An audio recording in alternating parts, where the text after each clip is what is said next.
আজকে? মানে anaemia. Anaemia পড়াইছে? জি ma'am. এই যাও এদিক থেকে। আজকে আমি পড়াবো ডায়োরিসিস। হ্যাঁ, ডায়োরিসিসটা কি? আজকে আমি ডায়োরিসিস স্টার্ট করব।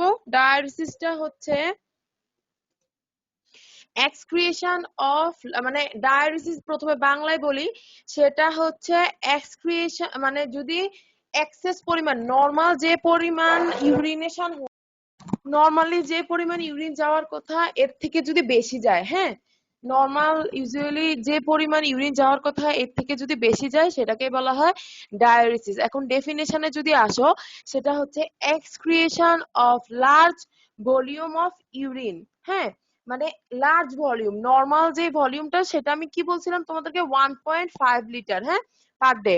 এখন যদি এর থেকে বেশি পরিমাণ ইউরিন এক্সক্রিয়েশন হয় সেটাকেই বলা হয় ডায়োরিসিস। লিখে ফেলো এটা, excretion of large volume of urine is called or termed as diuresis. যদি বেশি মানে নরমালের থেকে বেশি পরিমাণ ইউরিন এক্সক্রিয়েশন হয় সেটাকে বলা হয় ডায়োরিসিস।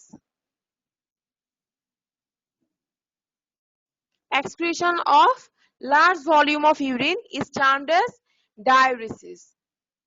হ্যাঁ, যদি নরমাল ভলিউম থেকে বেশি পরিমাণ ইউরিন এক্সক্রিয়েট হয় সেটাকে বলা হয় diuresis. Excretion of large volume of urine is called diuresis. আচ্ছা, এখন আসো টাইপস অফ ডায়োরিসিস। কি কি ডায়োরিসিস আছে? Water diuresis and osmotic diuresis. দুই ধরনের ডায়োরিসিস আছে, একটা হচ্ছে water diuresis, another is osmotic diuresis. ঠিক আছে? আচ্ছা, ওয়াটার ডায়োরিসিসটা কি? ওয়াটার ডায়োরিসিস হচ্ছে, আমরা জানি যে কিডনি টিউবিউলের উপর যেসব হরমোন অ্যাক্ট করে এর মধ্যে একটা হরমোন হচ্ছে এডিএইচ, অ্যান্টি ডায়োরিটিক হরমোন। অ্যান্টি ডায়োরিটিক হরমোনটা কাজ করে হচ্ছে ডিস্টাল কনভলিউটেড টিউবিউলে। ঠিক আছে? ডিস্টাল যে কনভলিউটেড টিউবিউল আছে, দ্যাট মিন্স এই যে এই জায়গাটা যে আছে, হ্যাঁ, ডিস্টাল কনভলিউটেড যে টিউবিউলটা আছে এই টিউবিউলটার উপর অ্যান্টিডায়োরেটিক হরমোন কাজ করে। দেন অ্যান্টিডায়োরেটিক হরমোন এটার উপর কাজ করে কিসে হেল্প করে? ওয়াটার অ্যাবজর্পশনে হেল্প করে, ওয়াটার অ্যাবজর্পশন করে। ঠিক আছে? তো এখন ধরো কোন কারণে মানে এডিএস টা কাজ করতে পারলো না, তাহলে কি ওয়াটার অ্যাবজর্পশন হবে? হবে না তো, তাই না? অ্যান্টিডায়োরেটিক হরমোনটা কি করতেছে? ওয়াটার অ্যাবজর্পশন করতেছে, তাই না? অ্যান্টিডায়োরেটিক হরমোনটা ওয়াটার অ্যাবজর্পশন করতেছে। কোন কারণে যদি অ্যান্টিডায়োরেটিক হরমোনটা কাজ করতে না পারে সেই ক্ষেত্রে কি হবে? ওয়াটারটা তো অ্যাবজর্পশন হবে না, তাই না? ঠিক সেমই যে ওয়াটার ডায়ালিসিসের ক্ষেত্রে হয় যে যে অ্যান্টিডায়োরেটিক হরমোনটা যেটা আছে সেটা হচ্ছে ইনহিবিট হয়ে যায়, আর ওয়াটার ডায়ালিসিসের ক্ষেত্রে ওয়াটার যে ভলিউমটা সেটা অনেক বেড়ে যায়। বেড়ে যাওয়ার কারণে অ্যান্টিডায়োরেটিকের হরমোনের যে কাজটা সেটা ঠিকমতো করতে পারে না। হ্যাঁ, মানে তুমি যখন এক্সেস পরিমাণ, যেমন শীতকালে বেশি দেখা যায় যে বেশি বেশি ইউরিনেশন হয়, হ্যাঁ, সেই ক্ষেত্রে হলো অ্যান্টিডায়োরেটিক যে হরমোনটা ওটা ঠিকমতো কাজ করতে পারে না। এখন ওয়াটার ডায়ালিসিসটা কি? যদি এক্সেসিভ পরিমাণ ইউরিন ফর্মেশন হয়, হ্যাঁ, এটা ওয়াটার ডায়ালিসিসটা এক্সেস ইনটেক অফ ওয়াটারের জন্য হয়। তুমি যদি বেশি বেশি পরিমাণ ওয়াটার ইনটেক করো সেই ক্ষেত্রেও ওয়াটার ডায়ালিসিস হতে পারে। ঠিক আছে? আচ্ছা, এখন যদি আমি ডেফিনেশনটা বলতে যাই ওয়াটার ডায়ালিসিস, সেটা হচ্ছে ফর্মেশন অফ হাইপোটনিক ইউরিন। আচ্ছা, হাইপোটনিকটা কি? হাইপোটনিক হচ্ছে আইসোটনিক, মানে কি? যদি ওয়াটার আর solute, that means sodium chloride আর ওয়াটারের পরিমাণটা ইকুয়াল থাকে, কিন্তু কোন কারণে যদি এমন হলো যে সোডিয়াম ক্লোরাইড যেটা আছে মানে সলিউটের পরিমাণ ওয়াটারের থেকে কম, বা ধরো একটা গ্লাসের মধ্যে তুমি প্রথমে 2 চামচ লবণ দিলা, হ্যাঁ, তারপর গ্লাসের টু 2/4 পরিমাণ পানি দিলা, হ্যাঁ, তো এটা ধরো আইসোটোনিক সলিউশন। এখন কোনো কারণে যদি পুরা গ্লাসটা তুমি ওয়াটার দিয়ে পূর্ণ করে ফেলো, তাহলে দেখো সলিউটের পরিমাণটা ওয়াটারের থেকে কম হয়ে গেল না? তো ওই ক্ষেত্রে যদি সলিউটের পরিমাণ ওয়াটারের সাথে আইসোটোনিক না হয়ে ওয়াটারের পরিমাণ এত বেশি হয়ে যায় যে ওয়াটারটা সলিউটের উপর ডমিনেন্সি খাটায়, সেটাকে বলা হয় হাইপোটোনিক সলিউশন। হাইপোটোনিক সলিউশন হচ্ছে যেখানে সলিউটের পরিমাণ কম, পানির পরিমাণ অনেক বেশি, ঠিক আছে? So water diuresis হচ্ছে formation of hypotonic urine due to excessive intake of hypotonic fluid। কোনো কারণে যদি excess intake of water করো বা অনেক পরিমাণ পানি খাও সেই ক্ষেত্রে water diuresis হয়। এখন ডেফিনেশনটা আবার লিখে ফেলো। Increased formation of hypotonic urine due to excess intake of hypotonic fluid। যদি হাইপোটনিক ফ্লুইডটা এক্সেস পরিমাণে হয় সেই ক্ষেত্রে যদি এক্সেস হাইপোটনিক ইউরিন ফর্মেশন হয় সেটাকে বলা হয় water diuresis. Increase formation of hypotonic urine due to excess intake of hypotonic fluid is called water diuresis। লিখছো লিখছো তোমরা এটা? জি ম্যাম। আচ্ছা, সমস্যা থাকলে বলো, আমি আবার বলবো। মেকানিজমটা কি, ওয়াটার ডায়ালিসিসের মেকানিজমটা কি? তুমি যদি বেশি বেশি, আচ্ছা, কজ হচ্ছে এক্সেস ইনটেক অফ ওয়াটার। হ্যাঁ, ওয়াটার ডায়ালিসিসের কজ হচ্ছে এক্সেস ইনটেক অফ ওয়াটার। তুমি যদি বেশি পরিমাণে ওয়াটার খাও, যদি এক্সেস পরিমাণ ওয়াটার খাও, সেই ক্ষেত্রে কি করবে? কিডনি টিউবিউলের উপর প্রেসার পড়বে। সেই ক্ষেত্রে যে পরিমাণ ওয়াটার অ্যাবজর্ব হওয়ার কথা ডিস্টাল কনভলিউটেড টিউবিউল দ্বারা, ওই পরিমাণ ওয়াটারটা অ্যাবজর্ব হইতে পারতেছে না। হ্যাঁ, তো কি হবে? ওই পরিমাণ ওয়াটারটা যেহেতু অ্যাবজর্ব হইতে পারতেছে না, তাহলে কি হবে? ব্লাড ভলিউমটা বেড়ে যাবে না? ব্লাড ভলিউমটা বেড়ে যাবে না? তাহলে ব্লাড ভলিউমটা যদি বাইরে যায়, ওয়াটারের পরিমাণটা যদি বাইরে যায়, ওয়াটারটা যদি ডিস্টাল কনভলিউটেড টিউবিউল থেকে রিঅ্যাবজর্ব না হইতে পারে, তাহলে কি হবে? অসমোলারিটিটা কমে যাবে না? তাহলে কি হবে? হাইপোটনিক ইউরিন ফর্মেশন হবে না? সো দেখো, এখন ব্লাড ভলিউমটা বাইরে গেছে। হ্যাঁ, অসমোলারিটি যেটা ব্লাডের মধ্যে, ব্লাডের যে অসমোলারিটি সেটাও কমে যাচ্ছে। এখন আমাদের যে ডিস্টাল কনভলিউটেড টিউবিউলে একটা অসমো রিসেপ্টর থাকে, সেটা হাইপোথ্যালামাসের সাথে কানেক্ট থাকে। তো ওই অসমো রিসেপ্টরটা যদি হাইপোথ্যালামাসের যে অসমো রিসেপ্টরটা আছে হাইপোথ্যালামাসের, সেটা হচ্ছে ইনহিবিট হয়ে যাবে, যার কারণে ব্রেইনের হাইপোথ্যালামাসের একটা পার্ট আছে পিটুইটারি, একটা হচ্ছে অ্যান্টেরিয়র পিটুইটারি, পোস্টেরিয়র পিটুইটারি। ওই পোস্টেরিয়র পিটুইটারি থেকে অ্যান্টিডায়োটিক হরমোনটা রিলিজ হয়। হ্যাঁ, অ্যান্টিডায়োটিক হরমোনটা কি হয়? অ্যান্টিডায়োটিক হরমোনটা রিলিজ হওয়ার জন্য ওয়াটারটা রিঅ্যাবজর্পশন হয়। কিন্তু এখানে কি হচ্ছে যে ব্রেনের যে অসমো রিসেপ্টর যেটা আছে, এটা ইনহিবিট হওয়ার কারণে পোস্টেরিয়র পিটুইটারি থেকে অ্যান্টিডায়োটিক হরমোনটা রিলিজ হতে পারে না। ঠিক আছে, এটা ডিক্রিজ হয়ে যায় রিলিজটা, যার কারণে যে পরিমাণ ওয়াটার রিঅ্যাবজর্পশন হওয়ার কথা ওই পরিমাণ ওয়াটার রিঅ্যাবজর্ব হইতে পারে না। তো কি হয়? সেই ক্ষেত্রে ওয়াটার রিঅ্যাবজর্পশন না হওয়ার কারণে এক্সেস পরিমাণ এক্সেস পরিমাণ ওয়াটারটা কি করে অ্যাবজর্ব হতে পারতেছে না, যার কারণে এটা ultimately collecting tubule collecting duct দিয়ে এক্সক্রিয়েট হয়ে যায় ওই ওয়াটারটা। ঠিক আছে, ওই ওয়াটারটার মধ্যে ওটা হাইপোটনিক সলিউশন থাকে, যেটা ইউরিন হিসেবে বের হয়ে যায়, সেটা হচ্ছে হাইপোটনিক ইউরিন। হ্যাঁ, সো আমি এটা মেকানিজমটা যদি বলতে যাই, সেটা হচ্ছে এক্সেস ইনটেক অফ ওয়াটার। যদি এক্সেস ইনটেক অফ ওয়াটার খাও, সেই ক্ষেত্রে কি হয় যে increase absorption of water in intestine.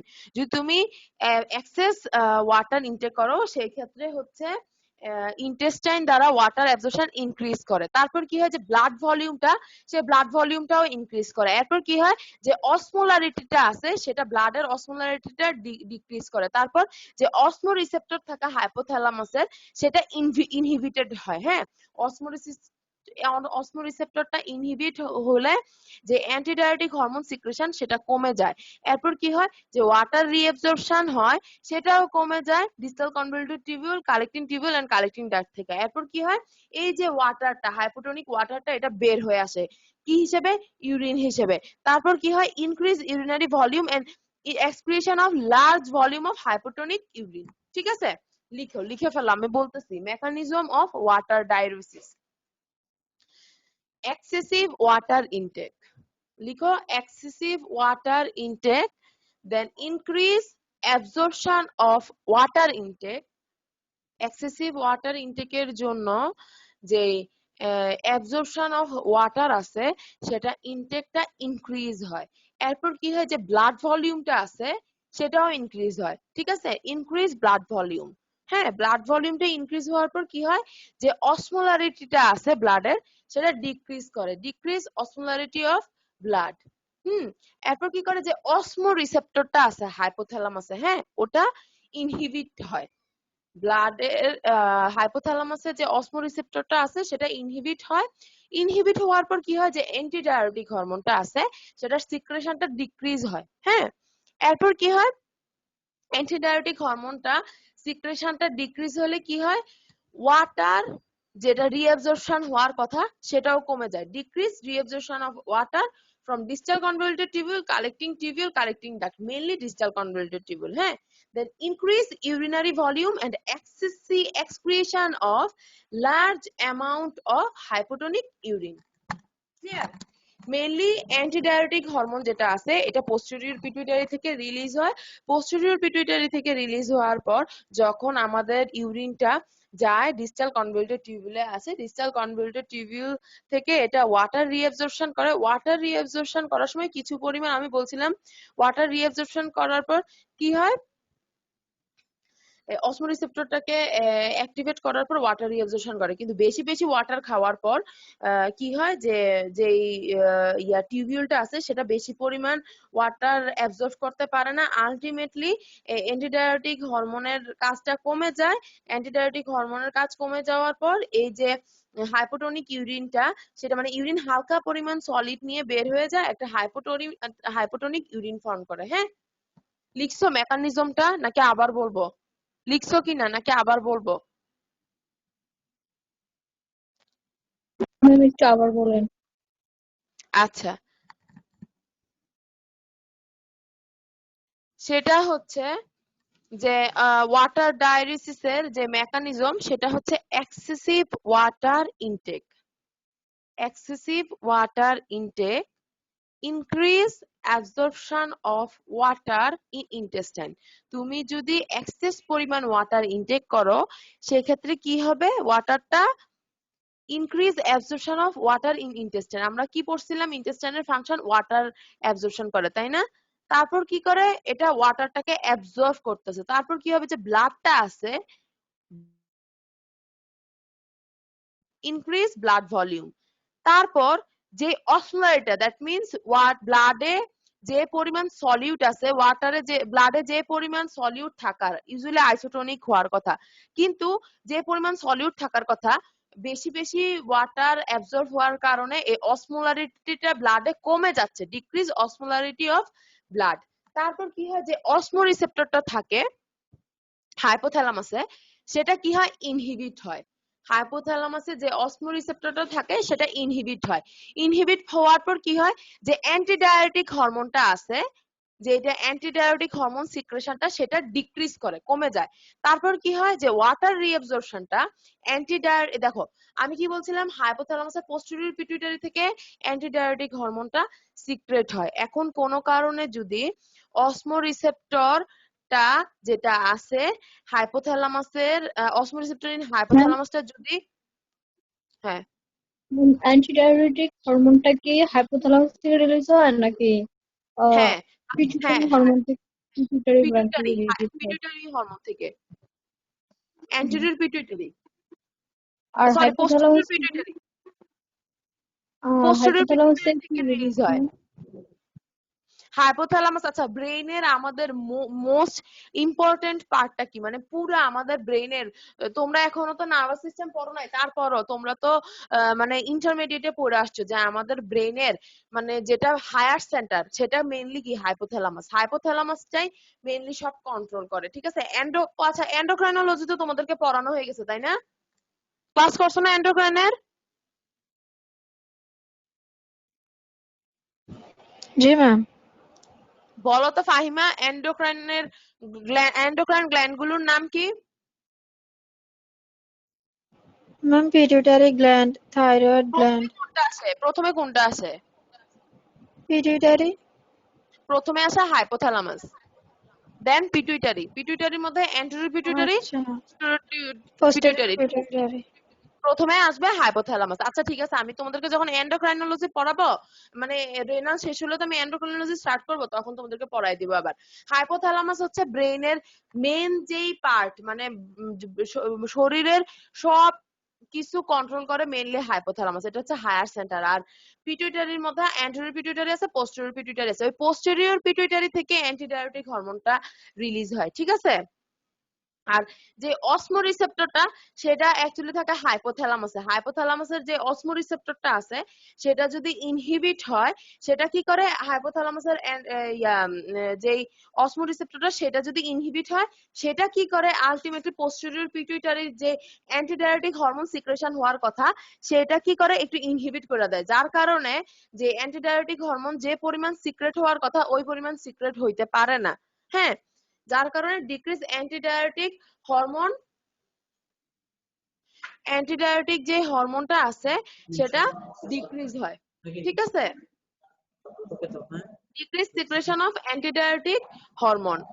হ্যাঁ, এরপর কি হয় অ্যান্টিডায়ারেটিক হরমোনটা, এরপর কি হয় এটা যে ওয়াটার রিঅ্যাবজর্পশনটা, decrease water reabsorption from distal convoluted tubule, collecting tubule and collecting duct. হ্যাঁ, কালেক্টিং টিবিউল, কালেক্টিং ডাক্ট আর ডিস্টাল কনভলিউটেড টিবিউলে যে পরিমাণ ওয়াটার রিঅ্যাবজর্ব হওয়ার কথা সেটা ডিক্রিজ হয়। হ্যাঁ, এরপর কি হয় ইউরিনারি যে ভলিউমটা, সে এই যে দেখো ওয়াটারটা রিঅ্যাবজর্ব হইতে পারতেছে না, ওয়াটার রিঅ্যাবজর্পশন না হওয়ার কারণে কি হয় এই ওয়াটার গুলো বের হয়ে যাবে না, এক্সক্রিয়েট হয়ে যাবে না, কিন্তু সে কিছু পরিমাণ যে কিছু পরিমাণ সলিউট আছে, ওয়াটার আসার সময় সবসময় সোডিয়াম ক্লোরাইড নিয়ে আসে। আমরা বলছিলাম না সোডিয়াম ক্লোরাইড সবসময় ওয়াটার সোডিয়াম ক্লোরাইড ওয়াটার এরা হচ্ছে বন্ধু। ঠিক আছে, সোডিয়াম ক্লোরাইড যখন যাবে তখন কিছু ওয়াটার নিয়ে আসবে, লাস্ট ক্লাসে আমি বলছিলাম।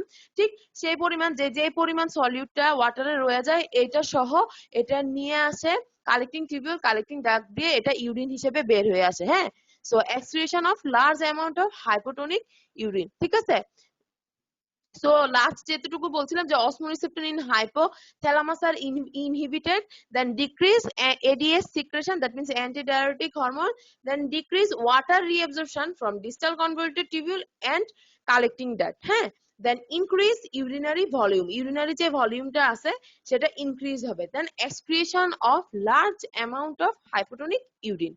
ঠিক আছে,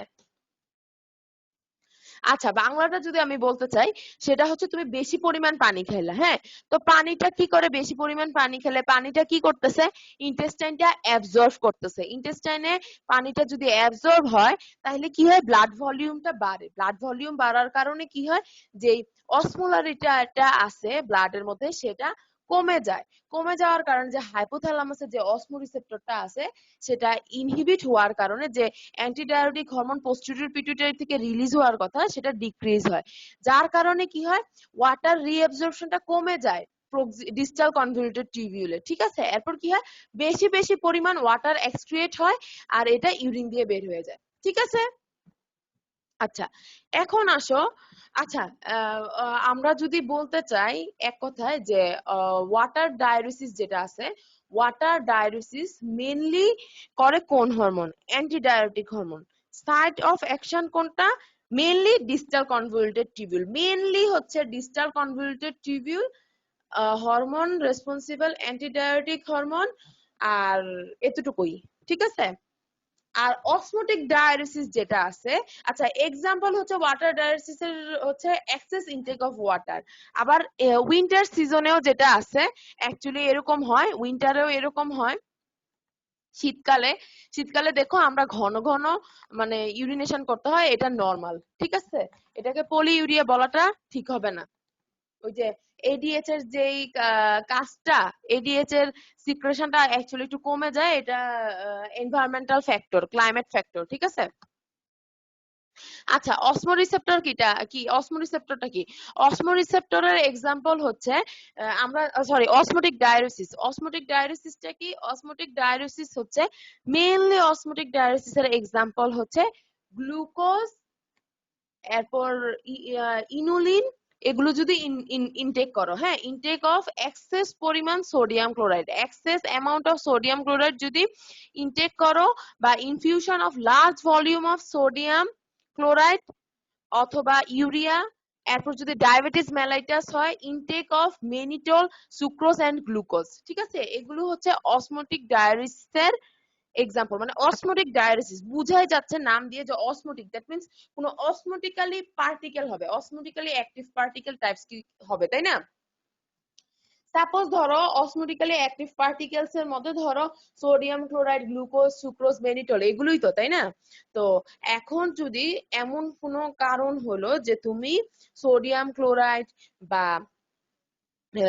গ্লুকোজ, ফ্রুক্টোজ এগুলো বেশি খাইলা, ঠিক আছে?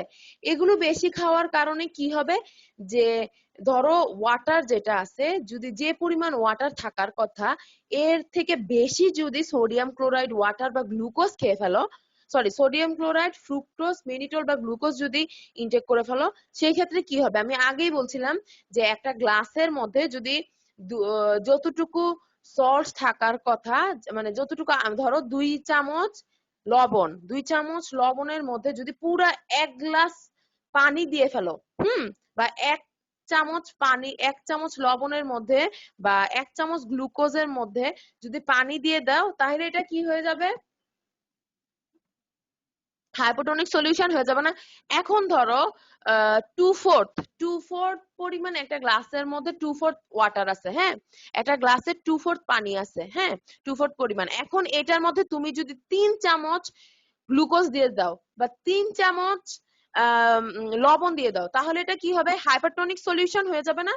এটা হয়ে যাবে হাইপারটনিক সলিউশন। ঠিক এমন কিছু হলো যে অসমোটিক্যালি সাপোজ যে সোডিয়াম ক্লোরাইড, গ্লুকোজ, মেনিটল এগুলো বেশি পানির তুলনায়, তাহলে এটাকে বলা হয় হাইপারটনিক সলিউশন, ঠিক আছে? এখন এক্সেস পরিমাণ যদি সোডিয়াম ক্লোরাইড, গ্লুকোজ, মেনিটল খাও, সেই ক্ষেত্রে কি হবে, যে অসমোটিক্যালি অ্যাক্টিভ যে পার্টিকেল গুলো অ্যাবজর্ব হওয়ার কথা, এগুলো তো অ্যাকচুয়ালি অ্যাবজর্ব হয় না, তাই না? মেইনলি ওয়াটার অ্যাবজর্ব হয়, হ্যাঁ। তো এখন যদি তুমি এগুলো বেশি খাও, ওয়াটার তো অ্যাবজর্ব হয়ে যেতেছে, তাই না? ওয়াটার তো ধরো ওয়াটারের পরিমাণ ঠিক আছে, এখন পানির পরিমাণ ঠিক হওয়ার কারণে অ্যান্টিডায়োটিক হরমোনটা ওখানে কাজ করতেছে ডিসচার্জ কনভলিউটেড টিউবুলে। ডিসচার্জ কনভলিউটেড টিউবুলে কাজ করার কারণে এটা কিন্তু পানি অ্যাবজর্ব করে ফেলতেছে, কিন্তু যেই অসমোটিক্যালি অ্যাক্টিভ পার্টিকেল গুলো আছে সেগুলো তো অ্যাবজর্ব করতে পারে না, তাই না? তো এগুলো তো টিউবিউলে থেকে যায়, তো টিউবুলার ফ্লুইডের সাথে এগুলো মিক্স হয়ে একটা হাইপারটনিক ইউরিন ফর্ম করে, হ্যাঁ। তারপর এটা কি হয়, হাইপারটনিক যে ইউরিনটা আছে সেটা এক্সেসিভ পরিমাণে বের হয়ে ইউরিন আকারে এসে পড়ে, ঠিক আছে? এখন যদি আমি বলতে যাই এটা অসমোটিক ডায়ুরেসিস যেটা বলে, এটা যদি আমি ডিফাইন করতে চাই, ডেফিনেশন আকারে বলতে চাই, সেটা হচ্ছে excessive formation of hypertonic urine due to excessive formation of hypertonic urine due to persistence of unabsorbed osmotically active substance in tubular fluid, ঠিক আছে?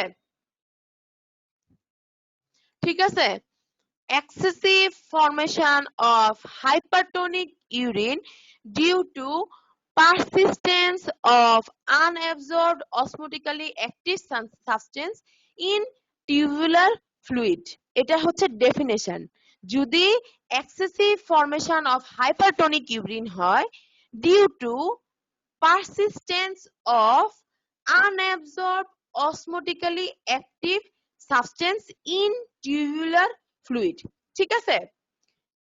যে অসমোটিক্যালি অ্যাক্টিভ সাবস্টেন্স আছে টিউবুলার ফ্লুইডে, এটা মানে বারবার যদি আনঅ্যাবজর্ব হয়, ঠিক আছে, যে অসমোটিক্যালি অ্যাক্টিভ সাবস্টেন্স টিউবুলার ফ্লুইডে যেগুলো আছে এগুলো অ্যাবজর্পশন না হওয়ার কারণে যে একটা হাইপারটনিক ইউরিন ফর্ম করে, এটা যদি এক্সেসিভ পরিমাণে হয় সেটাকেই বলা হয় অসমোটিক ডায়ুরেসিস। আমি আবার বলতেছি, লিখে ফেলো। excessive formation of hypertonic urine, excessive formation of hypertonic urine due to persistence of unabsorbed osmotically active substance in tubular fluid is called osmotic diuresis, ঠিক আছে? হাইপারটনিক ইউরিন যেটা আছে সেটা হচ্ছে এক্সেসিভ ফর্মেশন হচ্ছে কি জন্য? ডিউ টু আনঅ্যাবজর্বড অসমোটিক্যালি অ্যাক্টিভ সাবস্টেন্স, যে অসমোটিক্যালি যে অ্যাক্টিভ সাবস্টেন্স গুলো আছে সেটা যদি আনঅ্যাবজর্ব হয় সে কারণে যে ইউরিন ফর্মেশন হয় সেটাকে বলা হয় অসমোটিক ডায়ারিসিস। ক্লিয়ার? আচ্ছা, মেকানিজম, আমি মেকানিজমটা বলে শেষ করে দিচ্ছি। মেকানিজমটা হচ্ছে যে তুমি এক্সেস পরিমাণ সলিউট ইনটেক করলা, specially sodium chloride and mannitol or sucrose. তাহলে কি হবে? সলিড গুলো অ্যাবজর্ব হতে পারতেছে না প্রক্সিমাল কনভলিউটেড টিউবিউলে। ঠিক আছে? অ্যাকচুয়ালি প্রক্সিমাল কনভলিউটেড টিউবিউলে সোডিয়াম ক্লোরাইড গুলো অ্যাবজর্ব করে। তোমাদের যদি concentrated urine and diluted urine ফর্মেশনটা পড়ানো হয় বাই শোয়িং ডায়াগ্রাম, তাহলে আরো ইজি হয়ে যাবে। সেটা হচ্ছে সোডিয়াম ক্লোরাইড যেটা আছে অ্যাকচুয়ালি প্রক্সিমাল কনভলিউটেড টিউবিউল এটা অ্যাবজর্ব করে। তো তুমি যদি এক্সেস পরিমাণ সোডিয়াম ক্লোরাইড খাও, সেটা কি হয়? সেটা কি হবে যে এটা সোডিয়াম ক্লোরাইডটাকে প্রক্সিমাল কনভলিউটেড টিউবিউলটা অ্যাবজর্ব করতে পারবে না। তারপর কি হবে? তারা ওয়াটারটাকে হোল্ড করতেছে, বাট সল্টটা সোডিয়াম ক্লোরাইডটা বেশি হওয়ার কারণে এটা মানে হোল্ড করতে পারতেছে না, অ্যাবজর্ব করতে পারতেছে না। ঠিক আছে? যার কারণে কি হয়? কনসেন্ট্রেশনটা বেড়ে যায়। কনসেন্ট্রেশনটা বেড়ে যাওয়ার জন্য হাইপার অসমোলার ফ্লুইড বা হাইপার অসমোলার সলিউশন ফর্ম হয়, আলটিমেটলি এটা ইউরিন হিসেবে বের হয়ে যায়। ঠিক আছে? আমি যদি বলি মেকানিজমটা, solute are not absorbed in the proximal convoluted tubule, হ্যাঁ, they hold in water in tubule, so the concentration of solutes rise in tubule. ঠিক আছে? এটা মেকানিজম আসে না, মেইনলি আসে হচ্ছে diluted urine, sorry, water dialysis এর মেকানিজমটা ইম্পর্টেন্ট। আর osmotic dialysis হচ্ছে তোমার আসে হচ্ছে হোয়াট ইজ ডায়ালিসিস, ডায়ালিসিসের জন্য ডায়ালিসিস কি, dialysis types, then osmotic dialysis and water dialysis. এটা পুরাটা আসবে হচ্ছে তোমার শর্ট নোট হিসেবে ডায়ালিসিস। আবার অনেক সময় আসে যে এক্সপ্লেইন ওয়াটার ডায়ালিসিস। ঠিক আছে? আর অসমোটিক ডায়ালিসিসের ক্ষেত্রে দেখা যাবে যে এক্সাম্পল গুলো জানতে চায়। এক্সাম্পল কি কি আছে? Intake of mannitol, sucrose, diabetes mellitus, mannitol, sucrose and glucose. ঠিক আছে? এরপর হচ্ছে ডায়াবেটিস মেলাইটাস। ডায়াবেটিস মেলাইটাসে অসমোটিক ডায়ালিসিস হয়। এরপর infusion of large amount of sodium chloride or urea. আচ্ছা ঠিক আছে, তোমাদের নেক্সট ক্লাসটার টাইম হয়ে গেছে, তোমরা ওটাতে জয়েন করো। আমার 2টা 20-এ একটা ক্লাস আছে,